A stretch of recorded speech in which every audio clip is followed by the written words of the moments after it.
The Virgin Islands Department of Human Services cares deeply about our community, and it shows through the direct services we provide daily to our constituents, which includes your mother, father, grandparents, aunties, uncles, children, cousins, classmates, and friends. In fiscal year 2022, our dedicated workforce of about 700 employees across St. Croix, St. Thomas, and St. John provided services to approximately 40,000 community residents to ensure daily access to critical resources to our most vulnerable. The Virgin Islands Department of Human Services was awarded $42 million in federal funding for the construction of 8 Head Start facilities throughout the territory.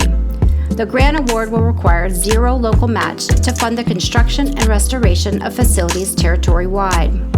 The Office of Head Start provided in-person early childhood educational services to over 500 preschoolers in the territory for school year 2021 to 2022 during the COVID pandemic. The Office of Head Start was awarded a new 5-year grant to administer Head Start services after successfully attaining a recompete bid for renewal. The grant will help administer Head Start services to approximately 794 preschoolers in the territory. The Office of Child Care and Regulatory Services made over $1.5 million in COVID-19 funds available for improvements to licensed child care facilities to provide improved quality child care to our children through mini grants.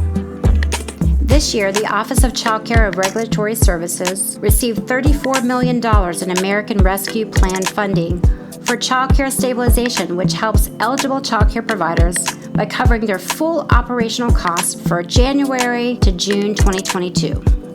Our Office of Intake and Emergency Services provided a Child Protective Services System Awareness Initiative and provided interactive virtual child abuse and neglect trainings locally. The Division of Children and Family Services provided family support and therapeutic in-home services for more than 140 children in Department of Human Services Protective Services Unit and served an additional 79 children in foster care.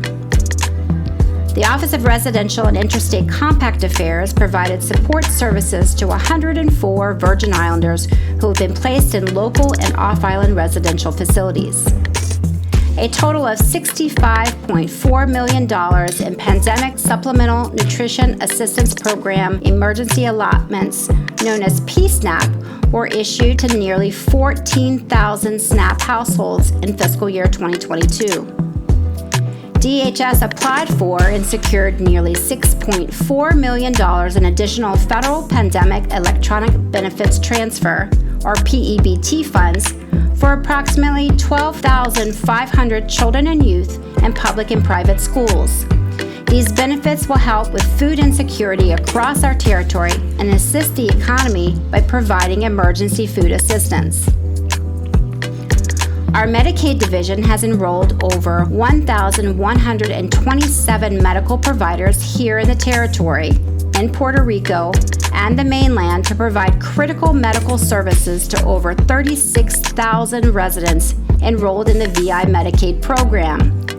This is an additional 327 more providers and 3,000 additional Medicaid members as reported last year. Last year, Medicaid launched a new business opportunity called Personal Care Attendant, in-home support services that will benefit our senior citizens. Under the Brian Roach administration's broader Healthy Housing Initiative, DHS and other stakeholders actively participated in intensive work sessions to help utilize our financial resources to either build or retrofit facilities for at-risk populations.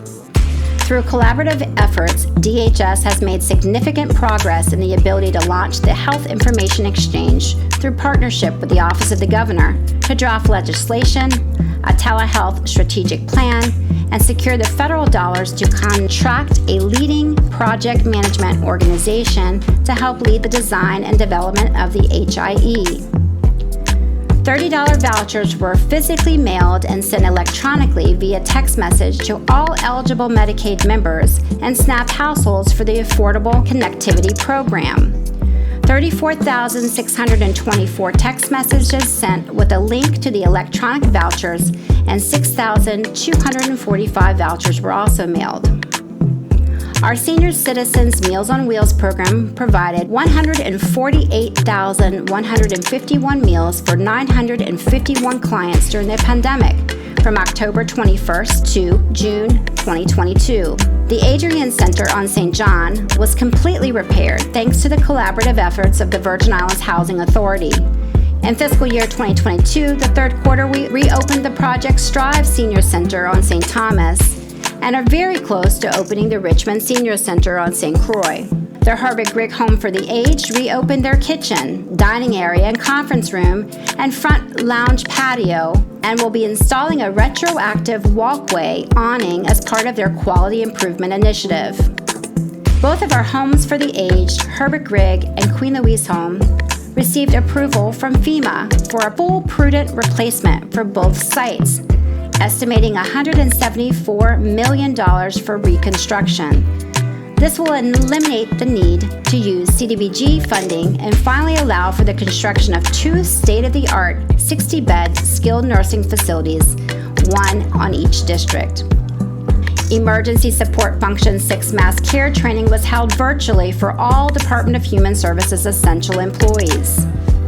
Human Services coordinated efforts with FEMA and VITHS for a successful week-long 2022 Hurricane Readiness Capstone event, and commodity points of distribution trainings were held throughout the territory for all ESF 6 partner agencies. It has been a long time since Human Services has been able to come together as an entire team. On August 12th, the St. Thomas Department of Human Services family got together for a well-deserved day of rejuvenation, relaxation, and rest. As the Commissioner of the Virgin Islands Department of Human Services, we are part of a continuum of care of government, nonprofit agencies, and business community who care about our most vulnerable.